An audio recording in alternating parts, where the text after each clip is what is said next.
nimalar bor? Chiqaring. Mansur Kazanskiy laqabi bilan tanilgan uyushgan jinoyatchilikka aloqador odam. Asl ismi Aripov Mansur Pazilovich. Keyinchalik ikkovlon o'z saflariga 2005-yilda tug'ilgan yana bir mahalladoshini jalb etib, Suriyaga chiqib ketishni rejalash nafaqat o'z taqdirlarini, balki ota-onasi, turmush o'rtog'i va farzandlarining ham orzu-umidlarini barbod qiladi. Bas shunday ekan, doimo ogoh bo'ling, keyin nadomat chekmang.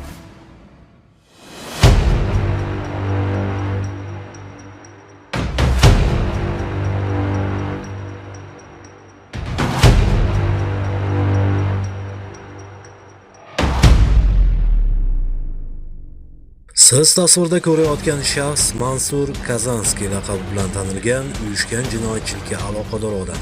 Asl ismi Aripov Mansur Pazilovich. Quyida biz hikoya qilmoqchi bo'lgan tovlamachilik jinoyatini boshida turgan kimsa. Olingan tezkor ma'lumotlarga ko'ra, u Toshkent shahrida yashovchi fuqaroga tegishli noturar joyni 1.200.000 AQSh dollariga sotib oladi. Biroq hisob-kitobni mazkur obyektni garovga qo'yish orqali bank krediti mablag'lari hisobidan amalga oshirishga kelishishadi. Mazkur kelishuv asosida noturar joy notarial tartibda Aripov nomiga rasmiylashtirilgandan keyin u kredit bo'yicha oylik to'lovlar va foiz stavkalari miqdori bilan tanishib, kredit rasmiylashtirishdan bosh tortib, obyektni egasiga qaytarib berish o'rniga endi tovlamachilikka o'tgan. Ya'ni noturar joyni jabrlanuvchining nomiga qayta rasmiylashtirib berish evaziga undan naqd 200.000 AQSh dollari berishni talab qila boshlaydi. Ushbu noqonuniy harakatlarni amalga oshirishda 1968-yilda tug'ilgan mana bu shaxsni ham jalb qiladi. Bundan tashqari Aripov jabrlanuvchining tadbirkor sherigiga ham bosim o'tkazib, unga nisbatan qoralovchi materiallar to'planganligidan, bundan go'yo jinoiy javobgarlikka tortish uchun foydalanishini aytib, ularni qo'rqitib, ruhiy bosim o'tkazib, 200.000 AQSh dollarini berishga majburlab keladi. Yuqoridagilarga asosan Farg'ona viloyati Ichki ishlar boshqarmasi hamda Davlat xavfsizlik xizmati xodimlari tomonidan hamkorlikda o'tkazilgan tezkor tadbir davomida Farg'ona shahar Burxoniddin Marg'inoniy ko'chasidagi notarial idorada Aripov noturar binoni notarial tartibda 100.000 AQSh dollari evaziga tovlamachilik yo'li bilan jabrlanuvchiga o'tkazib bergan vaqtida daliliy ashyolar bilan qo'lga olindi. Mazkur holat yuzasidan Jinoyat kodeksining 165-moddasi tegishli bandi bilan jinoyat ishi qo'zg'atilib, jinoyatga aloqador shaxslar protsessual tartibda ushlandi. Hurmatli fuqarolar, agarda siz ham yuqoridagi shaxslardan jabrlangan bo'lsangiz, 102 raqamiga qo'ng'iroq qilib xabar bering. Ogoh bo'ling. Hozir yoningizda nimalar bor? Chiqaring.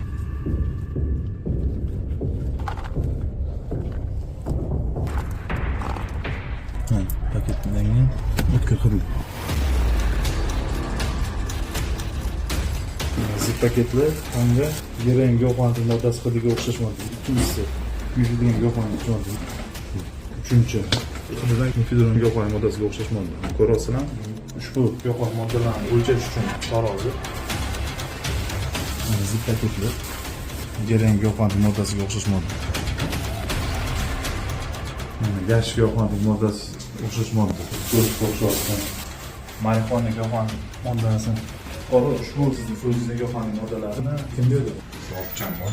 Sizga nima maqsadda berdi? Zakaz tushib turib sotish zakaz. O'zingiz qilasiz, zakazga.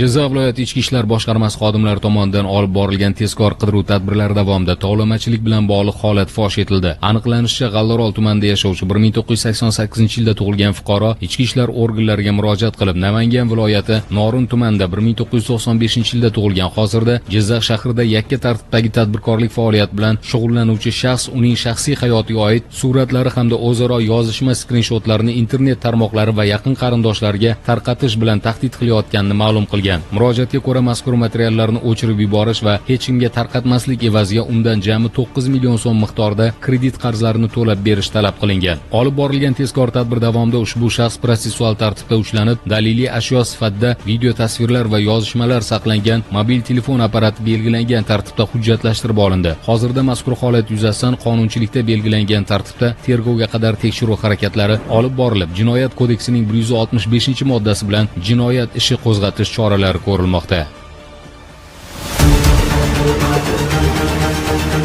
Respublika bo'ylab o'tkazilayotgan xavfsiz va sog'lom yurt keng qamrovli tezkor profilaktika oyligi doirasida Namangan viloyat ichki ishlar boshqarmasi va boshqa huquqni muhofaza qiluvchi organlar tomonidan jinoyatchilikni oldini olish, giyohvandlik vositalarining noqonuniy tarqalishiga chek qo'yish hamda aholi xavfsizligini ta'minlashga qaratilgan tezkor tadbirlar izchil davom etmoqda. Joriy yilning 2-avgust kuni Namangan viloyat ichki ishlar boshqarmasi xodimlari tomonidan olingan ma'lumotga asosan Davlat xavfsizlik xizmati Namangan viloyati boshqarmasi xodimlari bilan hamkorlikda navbatdagi tezkor tadbir o'tkazildi. Tadbir davomida Namangan shahrida yashovchi 1974-yilda tug'ilgan fuqaro boshqaruvidagi Hyundai Avanti rusumli avtomashina Namangan tumani Ravnaq mahallasi hududida to'xtatilib, xolislar ishtirokida belgilangan tartibda ko'zdan kechirilganida avtomashinada o'tkir hidli to'q jigarrang noma'lum modda borligi aniqlanib, tekshirib ko'rish uchun olindi. Ekspert kriminalistika markazi tomonidan berilgan xulosaga ko'ra, ushbu modda tarkibida tetragidrokannabinol saqlovchi gashish giyohvandlik moddasi ekani hamda uning sof og'irligi 233 grammni tashkil etishi ko'rsatilgan. Mazkur holat yuzasidan Namangan tumani ichki ishlar bo'limi huzuridagi tergov bo'linmasi tomonidan O'zbekiston Respublikasi Jinoyat kodeksining 273-moddasi 6-qismi bilan jinoyat ishi qo'zg'atilib, hozirda tergov harakatlari olib borilmoqda. Giyohvandlik jamiyat va kelajak uchun jiddiy tahdiddir. U bilan bog'liq har qanday qonunbuzarlikka nisbatan murosasiz kurash olib boriladi. Xavfsiz va sog'lom yurt oyligi doirasida bunday jinoyatlarni aniqlash va oldini olish bo'yicha tezkor tadbirlar davom ettirilmoqda. Korrupsiya davlat taraqqiyotiga to'siq bo'lish bilan bir qatorda adolat va qonun ustuvorligini izdan chiqarib, jamiyatda ishonch muhitini zaiflashtiruvchi tahdid hisoblanadi. Shuning uchun mamlakatimizda ushbu xavfga qarshi murosasiz kurash olib borilmoqda. Xususan, talab qiluvchi shaxsga berish uchun $1000 miqdordagi pul mablag'lari dunyoviy ishlov berish amalga oshiriladi. Samarqand viloyati tumanlaridan biridagi elektr ta'minoti korxonasining rahbari mahalliy tadbirkorga tegishli umumiy ovqatlanish shoxobchasida o'zboshimchalik bilan elektr tarmog'iga ulanish natijasida davlatga yetkazilgan 393 million so'mlik zarar holati yuzasidan jinoiy javobgarlikka torttirmaslik, aksincha zarar miqdorini kamaytirib ko'rsatgan holda ma'muriy tartibda sudga chiqarib berish evaziga $5000 talab qilgan. Joriy yilning iyul oyi oxirlarida ushbu pul mablag'i hisobidan $4000 olgan mansabdor shaxs tadbirkordan qolgan $1000 ham tezroq berishini so'ragan. Davlat xavfsizlik xizmati va Bosh prokuratura huzuridagi departament xodimlari hamkorligida o'tkazilgan tezkor tadbirda $1000 ni 3-shaxs orqali olgan vaqtida uning noqonuniy harakatiga chek qo'yildi. Ta'kidlash lozim, mazkur rahbar xodim muqaddam sudlangan bo'lsa-da, o'z xatosidan to'g'ri xulosa chiqarmagan. Toshkent shahrida qayd etilgan holatda esa oliy ta'lim muassasasiga o'qishga kiritib qo'yish bilan bog'liq noqonuniy holat fosh etildi. Xususan, poytaxtda istiqomat qiluvchi 1988-yilda tug'ilgan muqaddam sudlangan shaxs o'zining yuqori lavozimda ishlovchi tanishlari orqali 2001-yilda tug'ilgan fuqaroni Toshkent davlat iqtisodiyot universitetiga o'qishga kiritib qo'yish evaziga $20000 talab qilgan. Davlat xavfsizlik xizmati va iqtisodiy jinoyatlarga qarshi kurashish departamenti xodimlari hamkorligida o'tkazilgan tezkor tadbirda u oldindan $13000 olgan vaqtida ashyoviy dalillar bilan ushlandi. Hozirda har ikki holat yuzasidan jinoyat ishlari qo'zg'atilib, tergov harakatlari olib borilmoqda. Hurmatli fuqarolar, kundalik hayotda shu kabi qonun buzilish holatlariga duch kelsangiz, Davlat xavfsizlik xizmatining 1520 qisqa raqamiga qo'ng'iroq qilib xabar bering. Shaxsingizning sir saqlanishi kafolatlanadi. Terrorizm va ekstremizm hali hamon dunyo hamjamiyati uchun jiddiy muammolardan biri bo'lib qolmoqda. Ayniqsa, internet va ijtimoiy tarmoqlar orqali radikal g'oyalarning tarqatilishi ayrim yoshlarning ekstremistik oqimlar ta'siriga tushib qolishiga sabab bo'lyapti. Shu bois mamlakatimizda ushbu xavfga qarshi kurashish va uning oldini olish borasida huquqni muhofaza qiluvchi organlar tomonidan tizimli chora-tadbirlar amalga oshirilmoqda. Jumladan, Davlat xavfsizlik xizmatining Surxondaryo viloyati bo'yicha boshqarmasi tomonidan olib borilgan tezkor qidiruv tadbirlari natijasida Rossiya Federatsiyasi hududida Iroq va Shom Islom davlati xalqaro terroristik tashkiloti g'oyalari ta'siriga tushib qolgan shaxslarning jinoiy harakatlariga chek qo'yildi. Xususan, Sariosiyo tumanida yashovchi 2003-yilda tug'ilgan shaxs 2023-yilda mavsumiy ishlash maqsadida Rossiya Federatsiyasining Dog'iston Respublikasi Maxachqala shahriga boradi. U yerda diniy laqabi Muhammad bo'lgan bo'lgan mahalladosh tengdoshi bilan yaqin aloqaga kirishib, ijtimoiy tarmoqlar orqali aqidaparastlik g'oyalari bilan yo'g'rilgan video materiallarni ko'rishi natijasida yot g'oyalar ta'siriga tushadi. Keyinchalik ikkovlon o'z saflariga 2005-yilda tug'ilgan yana bir mahalladoshini jalb etib, Suriyaga chiqib ketishni rejalashtiradi. Buning uchun ulardan biri hatto Rossiya Federatsiyasida mehnat migranti sifatida ishlayotgan oila a'zolari to'plagan pullarning bir qismini safar xarajatlari uchun olib chiqadi. So'ngra Maxachkala Moskva yo'nalishidagi avtobusda yo'lga ravona bo'lishadi. Rejaga ko'ra ular dastlab Moskva Istanbul avia yo'nalishida Turkiyaga, so'ngra Suriyaga borishlari kerak bo'lgan.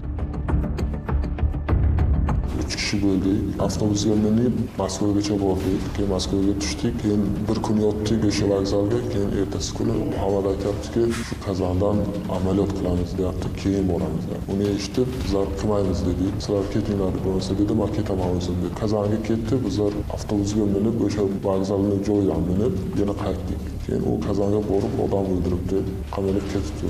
Muhammad bizga ko'rsatdi, IShID qora bayroq haqida. Ularning g'oyasi kofirlarni o'ldirish, o'zlarini portlash. Agar Suriyaga borsam, o'rgatsa, agar men ham o'zimni portlataman deb aytaman. Uyga borib, ko'chalarga chiqib, hadizlarning oldiga o'tirib, chiqib ketish haqida gaplashardik. Bu orada guruhning 2005-yilda tug'ilgan a'zosi O'zbekistonga deportatsiya qilinadi va Jinoyat kodeksining 244-1 va 244-2 moddalarida nazarda tutilgan jinoyatlarni sodir etganligi uchun sud hukmi bilan 7 yil muddatga ozodlikdan mahrum etiladi. Shundan so'ng ham guruh faoliyati to'xtamaydi. Aksincha, Maxachkala shahrida ishlayotgan ularning 1999 va 2001-yillarda tug'ilgan yana 2 nafar mahalladoshi ushbu yashirin jamoatga qo'shilib terroristik tashkilotlar g'oyalarini targ'ib qilish, kelgusida ular safida qo'poruvchilik harakatlarini sodir etishni rejalashtiradi.